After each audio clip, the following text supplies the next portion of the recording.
Hello, Makale. Welcome to Middle Class Gully Cricketer. Sai Raven, bro. We are going to talk about Lucknow Super Giants.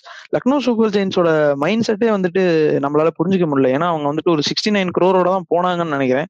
எதுக்கு அவ்வளோ out beat பண்ணி ரிஷப் பண்ணிட்டு எடுத்தாங்க அப்படின்னு தெரியல. Already star stacked line up தான். Nicholas Pooran இருக்காரு left hander, அவருக்கும் ஒரு 21 crores கொடுத்துட்டாங்க. இப்ப ரிஷப் பண்ணிட்டு வந்திருக்காரு. இப்ப அடுத்து வந்துட்டு இவர் வர போறாரு, டேவிட் மில்லரும் இருக்க போறாரு. ஸோ எப்படி இது ஃபுல்லாவே ஒரு மாதிரி வந்துட்டு ஒரு லெஃப்ட் ஹேண்டட் ஸ்டாக்டு லெவனா இருக்கு. ஸோ அதனால என்ன பண்ண போறாங்கன்னு தெரியல. இவர் தான் ரிஷப் பண்ணிட்டு தான் கேப்டனா இருக்க போறாரு. ஸோ அப்படி இருக்கும்போது இவங்களோட பிளேயிங் லெவனே வந்துட்டு காம்பினேஷனே இதுவாகும். நான் வந்துட்டு ஆக்ஷன் முடிஞ்சு ஆக்ஷன் ரிவ்யூலயே சொல்லியிருந்தேன், லக்னோ சூப்பர் ஜெயின்ஸா லெஃப்ட் ஹேண்டர் சூப்பர் ஜெயின்ஸான்னு தெரியல. ஏன்னா ஒரு மாதிரி எல்லாமே லெஃப்ட் ஹேண்டட் அப்படி இருக்காங்க.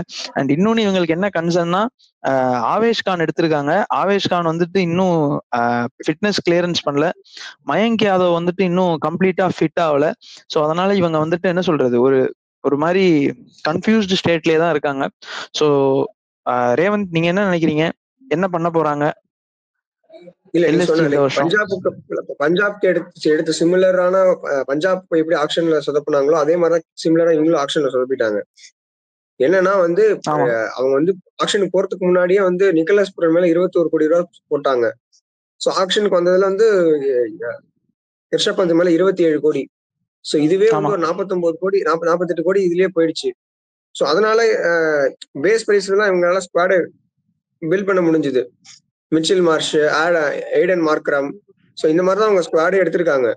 ஸோ நீங்க ஒரு சைடு நீ சொன்ன பவுலிங் வந்து மைண்ட் கேதை வந்து போன தடவையே வந்து இன்ஜுரி ஆயிட்டாரு. 2-3 மேட்ச் விளையாண்டாரு, இன்ஜுரி ஆனாரு. அதுக்கப்புறமும் கூட வந்து பாத்தீங்கன்னா ஒரு மேட்ச் வந்து பவுலிங் போட்டு அப்படியே உள்ள போயிட்டாரு. ஆவேஷ் கானும் எனக்கு தெரிஞ்சு ஆவேஷ் கான்லாம் நீங்க பவர் பிளேல கொடுத்தாலே போட்டு அவர் ஊர்ல பயங்கர எக்ஸ்பென்சிவா போவாரு. நீங்க அவரை வேற ஆவேஷ் கான் வேற ஒரு மெயின் பவுலரா எடுத்து வச்சிருக்காங்க. மைண்ட் யாதவும் அப்படிதான். மைண்ட் யாதவ் ஒரு நிறைய இன்ஜுரி ஆயிட்டே வேற இருக்கு அவருக்கு. ஸோ அனதர் சைடு வேற யாரு, லைக் மோஷின் கான் தான் அவங்களுக்கு நான் நல்லா பண்ண பவுலர் நினைக்கிறேன். ஸோ அவர் ரீடைன் பவுலர் அவர் ஒருத்தர் இருக்காரு. ரவி பிஷ்னாயை பத்தி, ரவி பிஷ்ணா வந்து டக்கு 4 ஓவர் போட்டு போயிடுவாரு. ஏன்னா அவர்கிட்ட என்ன ஒரே ஒரு கிரிட்டிசிசம் வைக்கிறாங்கன்னா, ஒரே பால் கூகுளி தான் அவர் போடுறாரு அப்படின்னு எல்லாருமே சொல்றாங்க. ஸோ ஒரே ஒரு டைப் ஆஃப் பால் மட்டும் தான் அவர் போடுறாருன்னு எல்லாம் சொல்றாங்க.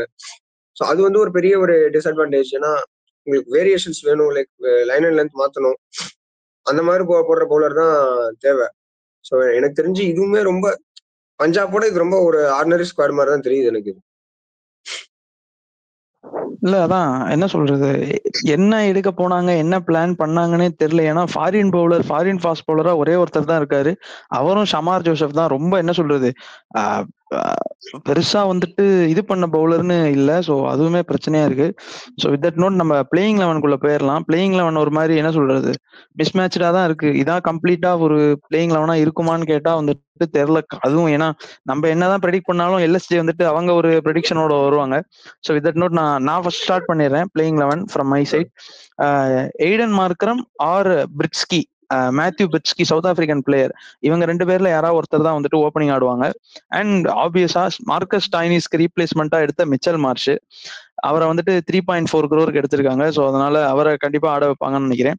அடுத்து வந்துட்டு ரிஷப் பண்ணிட்டு இறங்குவாரு, அப்புறம் நிக்கலஸ் பூரன், அதுக்கப்புறம் ஆயுஷ் படோனி, டேவிட் மில்லர், அப்துல் சமாத், ஷபாஷ் அகமத், ரவி பிஷ்னாய், மோஷின் கான், மயங்க் யாதவ், ஆவேஷ் கான். இந்த டீம் வந்துட்டு பேப்பர்லயே வந்துட்டு லைக் என்ன சொல்றது, ஒரு மாதிரி வீக்கா தான் தெரியுது. ஸோ இந்த டீம் வந்துட்டு எப்படி மேட்ச்குள்ள போயிட்டு எப்படி வந்துட்டு ஒரு பிளே ஆஃப்ஸ்க்கு போகும் அப்படின்னு தெரியல. போன வாட்டி ஒரு மாதிரி டீசென்ட் சைடா இருந்துச்சு. பட் அவர் ட்ரை பண்ணி கேஎல் ராகுல் அப்படி இப்படி ட்ரை பண்ணி நல்லா கொண்டு வந்தாரு. லைக் என்ன சொல்றது, ஒரு 6th ஸ்பாட்ல முடிச்சாங்க. பட் ஸ்டில் இந்த டீம் வந்துட்டு எனக்கு எப்படி வந்துட்டு இது பண்றதுன்னு தெரியல. ஏன்னா நீங்க பாத்தீங்கன்னா உங்களுக்கு ஸ்பின்னரா இருக்க போறது ரவி பிஷ்னாயும் ஷபாஷ் அகமதும் தான். ஸோ அவங்க எப்படி வந்துட்டு குரூஷியலா இருக்க போறாங்க. திரும்ப நம்ம அங்க பேசின மாதிரி தான், செகலுக்கு சப்போர்ட்டிவா ஹர்ப்ரீத் பிரார் கூட ஒரு நல்ல ஒரு என்ன சொல்றது, ஒரு ரெகனைஸ்டு ஒரு நல்ல டீசன்ட் பவுலர்னு சொல்லலாம். பட் ஷபாஷ் அகமது வந்துட்டு அவ்வளவா பெருசா வந்துட்டு எதுவும் பண்ணல ஐபிஎல்ல. ஸோ அதனால அங்க ஒரு இஷ்யூ இருக்கு. பவுலிங் வந்துட்டு பாத்தீங்கன்னா இங்க வந்துட்டு நீங்க சமர் ஜோசஃபை யூஸ் பண்ண முடியாது. ஏன்னா நீங்க ஸ்ட்ரெயிட்டாவே நிக்கோலஸ் புரன் வேணும், டேவிட் மில்லர் வேணும், ஐடன் மார்க்ரம் வேணும். மேபி மிச்சல் மார்ஷை உட்கார வச்சுட்டு தான் நீங்க வந்துட்டு சாமார் ஜோசப் எடுக்க முடியும். மிச்சல் மார்ஷை உட்கார வச்சிட்டீங்கன்னா பேட்டிங் சுத்தமா கொலாப்ஸ். பேட்டிங் வந்துட்டு வேற வழியே கிடையாது. இல்ல அப்படி நீங்க ஓப்பனரை வந்துட்டு தியாகம் பண்றீங்க, ஓப்பனர் வந்துட்டு உங்களுக்கு பரவாயில்லன்னு சொல்லிட்டு அண்டர் 19 பிளேயர் அர்ஷின் குல்கர்னின்னு ஒருத்தர் இருக்காரு, அவர் நல்லா பண்ணார் அண்டர் 19 சைடு, அவரை எடுத்து போடுறீங்க அப்படின்னா அதுவும் ரிஸ்க். அது வந்துட்டு எல்லா நாளுமே ரிவார்டு கொடுக்குமான்னு தெரியல. எல்லா டீமுக்கும் ஒவ்வொரு அண்டர் 19 பிளேயர் கிளிக் ஆவாங்க. அந்த மாதிரி உங்களுக்கு இந்த வாட்டி கிளிக் ஆகலைன்னா பிரச்சனை. ஸோ அதனால இதான் என்னோட பிளேயிங் 11. ரேவந்த் நீங்க சொல்லுங்க, நீங்க என்ன நினைக்கிறீங்க? இந்த பிளேயிங் 11 ஓகேவா இல்ல நீங்க ஏதாவது வச்சிருக்கீங்களா? ஓப்பனிங் பேட்ஸ்மேன் வந்து Aden Markram, Mitchell Marsh. So அதுக்கப்புறம் நீங்க நிக்கோலஸ் புரன், டேவிட் மில்லர் யாரோ ஒருத்தர் தான் இறக்கி ஆகணும். அப்படி சொல்ல நான் பிளேயிங் 11 சொல்லிடுறேன். Aiden Markram, Mitchell Marsh, David Miller, Nicholas Pooran, Rishabh Pant, Ayush Badoni. David Miller கீழே ரிஷப் பந்த் தான் மேல நம்பர் 3 வருவாரு, டேவிட் மில்லர் கீழே வருவாரு. ஓகே. சோ ஆயுஷ் பதோனி, அதுக்கப்புறம் ஆவேஷ் கான், அப்துல் சமாத், ஷபாஸ் அகமது, அப்புறம் தான் பவுலர் அப்துல் சமாத், ஷபாஸ் அகமது. மேபி நான் இவரை மணிமாறன் சித்தார்த் கொண்டு வருவேன். மணிமாறன் சித்தார்த், ஷமார் ஜோசப் பதிலாக கொண்டு வரலாமே. ஷமார் ஜோசப் டீம்ல நீங்க எடுக்க முடியாது. ஆல்ரெடி 4 ஃபாரினர் சொல்லிட்டீங்க. Aiden Markram, Mitchell Marsh, Nicholas Pooran, David Miller, 4 foreigner ஆச்சு. நீங்க பவுலிங் சைடுலாம் ஃபாரினர்ஸ் எக்ஸ்பெக்ட் பண்ணாதீங்க. மணிமாறன் சித்தார்த் அண்ட் ஆயுஷ் பதோனி, ஷபாஸ் அகமது. நீங்க ஷபாஸ் அகமதுக்கு பதிலா வேணா மணிமாறன் சித்தார்த் கொண்டு வரலாம். திரும்ப ஷபாஸ் அகமதை நீங்க வந்துட்டு இது பண்ண போறீங்க, பவுலிங்க்கு போறீங்க அப்படின்னா இன்னும் வீக் தான் ஆகும். பேட்டிங் உங்களுக்கு வீக் தான் ஆகும். இல்ல ஷபாஸ் அகமது பதிலா நான் மணிமாறன் சித்தார்த்தை கொண்டு வந்துக்கிறேன் அப்படின்னா. ரைட். மணிமாறன் சித்தார்த், ரவி பிஷ்னாய், மோசின் கான், மயங்க் யாதவ், ஆவேஷ் கான். அவ்வளவுதான். ரைட். ஓகே. இல்ல ஓகே, மணிமாறன் சித்தார்த் நல்ல ஆப்ஷன் தான். மேபி இவங்க வந்துட்டு ஆல்ரவுண்டர் கேப்பபிலிட்டி தான் வந்துட்டு ஷபாஸ் அகமதை வச்சிருக்காங்க. அண்ட் ஷபாஸ் அகமது தான் அவ்வளவு டவுன் தி ஆர்டர் வந்து இறங்கி என்ன பண்ண போறான்னு தெரியல. பட் பாப்போம். என்ன பொறுத்த வரைக்கும் இந்த டீம் பிபிகேஎஸ் பெட்டரா தெரியுது. ஆக்சுவலா இந்த 2 டீமை ரிவ்யூ ஏன் லாஸ்டா வந்துட்டு இது மாதிரி பண்ணிருக்கோம் அப்படின்னா, லைக் இந்த 2 டீமோட பிளேயிங்ல வந்தா ஒரு மாதிரி செட் ஆகாம இருந்துச்சு. பட் இந்த 2 டீம்ல கம்பேரிட்டிவ்லி பார்க்கும்போது பிபிகேஎஸ் வந்துட்டு கொஞ்சம் பெட்டரா பண்ணிருக்காங்க ஆக்ஷன் அப்படின்னு தான் தோணுது. அண்ட் என்ன பொறுத்த வரைக்கும் இவங்கள்ல எத்தனை பேர் இப்ப ஃபார்ம்ல இருக்காங்க? இப்ப இந்த டீம் இந்த பிளேயிங் 11ல பார்த்தா ஈடன் மார்க்ரம் ஃபார்ம்ல இல்ல, மிச்சல் மார்ஷ் என்னைக்குமே ஃபார்ம்ல இல்ல, ரிஷப் பண்ட் ஓகே, ரிஷப் பண்ட் ஐபிஎல்னு வந்துட்டா அவர் ஒரு மாதிரி ஒரு நல்ல பால் கேம் ஆடுவாரு. ஸோ அதனால ரிஷப் பண்ட் ஓகே.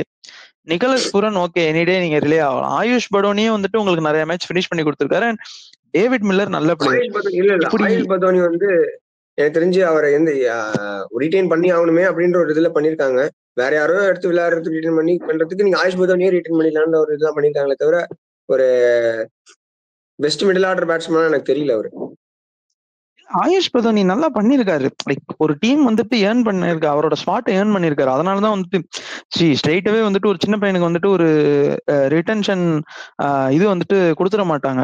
ஸோ அதனால ஆயுஷ் பதோனிக்கு அது இன்னொரு இது என்னன்னா, அவர் அன்கேப்டு இந்தியன்கிறனால அவர் அந்த 4 crore ஸ்லாட்ல கிடைப்பாருன்ட்டு பண்ணிட்டாங்க. பட் அவர் நல்லா தான் பண்ணிருக்காரு டீமுக்கு, அதை குறைய சொல்ல முடியாது. கம்பீர் வந்துட்டு அவரை வந்துட்டு நல்லா ஷேப் அப் பண்ணி கொடுத்துட்டு தான் போனார் அவர் லக்னோல இருந்தப்ப. அண்ட் என்னை பொறுத்த வரைக்கும் அப்துல் சமாத் அண்ட் ஷபாஸ் அகமது தான் வந்துட்டு என்ன சொல்றது, டேவிட் மில்லருக்கு அப்புறம் அந்த ஒரு கடைசி ஃபியூ ஓவர்ஸ்க்கு எடுத்து கொண்டு போகணும். அது எப்படி கொண்டு போவாங்க தெரியல. பட் நீங்க சொன்ன ஐடியா நான் அக்செப்ட் பண்ணிக்கிறேன். ஷபாஸ் அகமதுக்கு பதிலாக மணிமாறன் சித்தார்த் எடுத்துட்டு வரலாம். ஏன்னா மணிமாறன் சித்தார்த் வந்துட்டு ப்ரூவன் ஒரு நல்ல ஒரு பவுலர், நல்லா பண்ணிருக்காரு. அவரை ஏன் ஒரே ஒரு மேட்சுக்கு எடுத்து உட்கார வச்சாங்கன்னு தெரியல. மேபி மணிமாறன் சித்தார்த்துக்கு இந்த டோர்னமெண்ட் ஃபுல்லா ஒரு நல்ல ஒரு லாங் ரன் கொடுத்தாங்க அப்படின்னா மேபி பவுலிங்ல அவங்க ரவி பிஷ்னாய்க்கு ஒரு சப்போர்ட்டிவ் பவுலரா கண்டுபிடிக்கலாம். பட் அதுக்கு சான்ஸ் இருக்கான்னு கேட்டா என்ன பொறுத்த வரைக்கும் தெரியல, அது வந்துட்டு நடக்குமான்னு தெரியல. பட் ஏன் பார்ப்போம். ஸோ வித் தட் நோட் நம்ம அடுத்த செக்மெண்ட்டுக்கு போகலாம். நீங்க என்ன நினைக்கிறீங்க, எங்க பினிஷ் பண்ண போறாங்க லக்னோ சூப்பர் ஜெயின்ஸ்? 8 to 10 எங்க பினிஷ் பண்ணலாம் நினைக்கிறேன். 8 to 10 சூப்பர். எனக்குமே அதான், நானுமே வந்துட்டு லைக் என்ன சொல்றது, பாட்டம் 2க்கு தான் இந்த டீம் ஃபைட் பண்ணும். கடைசி 2 பிளேஸ்க்கு தான் வந்துட்டு லக்னோ சூப்பர் ஜெயின்ஸ் ஃபைட் பண்ணுவாங்க அப்படின்னு நினைக்கிறேன். ஏன்னா நான் வந்துட்டு லாஸ்ட் இயர் பிளேயிங் 11 எடுத்து வச்சு பார்த்து இந்த பிளேயிங் 11ஓட கம்பேர் பண்ணா எனக்கு வந்துட்டு சம்பந்தமே இல்லை. லாஸ்ட் இயர் வந்துட்டு பாத்தீங்கன்னா உங்களுக்கு ஓப்பனிங் வந்துட்டு கேஎல் ராகுல், தேவதத் படிக்கல், ஒன்னு வந்துட்டு ஸ்டாய்னிஸ் வருவாரு, அதுக்கப்புறம் நிக்கோலஸ் புரன், அப்புறம் ஹூடா வருவாரு. இது ஒரு மாதிரி செட்டில்டா இருக்கு. பவுலிங்ல வந்துட்டு பாத்தீங்கன்னா பாண்டியா, குருணால் பாண்டியா இருந்தாரு, நவீன் உள்ளக் இருந்தாரு, ரவி பிஷ்னா இருந்தாரு. இதுல இம்பாக்ட் சப்பா வேற ஒருத்தர் யாராவது கொண்டு வருவாங்க. ஸோ அதனால அது ஒரு மாதிரி மாதிரி கம்ப்ளீட்டா இருந்தது. பட் இந்த சீசன் வந்துட்டு ஒரு மாதிரி அந்த ஒரு கம்ப்ளீட் பேக்கேஜே இல்ல. எகைன் இவங்கள்ட்ட பேட்டிங் ஓகேவா இருக்கு. பேட்டிங் வந்துட்டு லைக் நம்ம சொன்ன ஆர்டர் படி பார்க்கும்போது அந்த ரைட் லெஃப்ட் காம்பினேஷன்லாம் வந்துட்டு கரெக்டா இருந்து பேட்டிங் ஒரு மாதிரி ஸ்மூத்தா இருக்கு. திரும்ப பவுலிங்ல தான் வந்துட்டு இஷ்யூ இருக்கு. ஸோ நானும் அதான் நினைக்கிறேன். Like they are going to finish at the bottom anywhere between 9 and 10 தான் நான் நினைக்கிறேன். Any final thoughts on Lucknow Super Giants? இல்ல லைக் ரொம்ப ஒரு அன்பேலன்ஸ்டான ஸ்குவாட் தான் எடுத்திருக்காங்க. ஸோ நீங்க எந்த ஒரு எகெயின் இதே மாதிரி தான் பஞ்சாப்ல எப்படி சொன்னமோ ஒரு பேட்ஸ்மேன் வந்து ஓகே இவர் மேல வந்து நம்ம பெட் பண்ணவே முடியாது, இந்த சீசன் இவர் பாடுற ஒரு 600 ரன் அடிப்பாரு, இல்ல இந்த பவுலர் டு வாட்ச் அவுட் அப்படின்ற ஒரு எந்த ஒரு பிளேயருமே என்னால ஃபைண்ட் அவுட் பண்ண முடியல. ஸோ அதான் பாட்டம் 2 தான், பாட்டம் 3க்குள்ள எங்க 8, 9, 10 எங்க வேணா முடிக்கலாம்னு நினைக்கிறேன். Right, okay. With that note நானும் அதே சொல்லி நான் இந்த வீடியோவை முடிச்சுக்கிறேன். அண்ட் மறக்காம வந்துட்டு லைக் அடுத்து கூடிய விரைவில் ஐபிஎல் ஸ்டார்ட் ஆக போகுது. ஸோ அதனால கண்டிப்பா எல்லாரும் நீங்க எம்சிஜிசி பிலீவர்ஸ் பேக்கை வந்துட்டு ஆக்டிவேட் பண்ணிட்டீங்க அப்படின்னா எங்க கூட வந்துட்டு எங்களோட ஸ்டார் ஸ்டாக்டு பேனலிஸ்டோட வந்துட்டு நீங்க என்ன சொல்றது உங்களோட ரிவ்யூஸ் கொடுக்கலாம், மேட்ச் ரிவ்யூஸ் கொடுக்கலாம், வீடியோஸ் பண்ணலாம், லைவ்ல வந்து நீங்க ஜாயின் பண்ணிக்கலாம். ஸோ மறக்காம அந்த பேக்கேஜ் வந்துட்டு ஆக்டிவ் பண்ணிக்கோங்க. ஸோ சூன் ஐபிஎல் ஆரம்பிக்க போது ஒரு பிக் ஃபெஸ்டிவல் 2 months வந்துட்டு கண்டினியூஸா வந்துட்டு வீடியோஸ் வந்துகிட்டே இருக்க போது. ஸோ அதனால stay tune and have a good day. Will see you on the review or அதுக்கு முன்னால ஏதாவது லைவ் வந்தோம்னா அதுல வந்து சந்திக்கிறோம். That note me Prabhu and Raven signing off. Have a good day guys.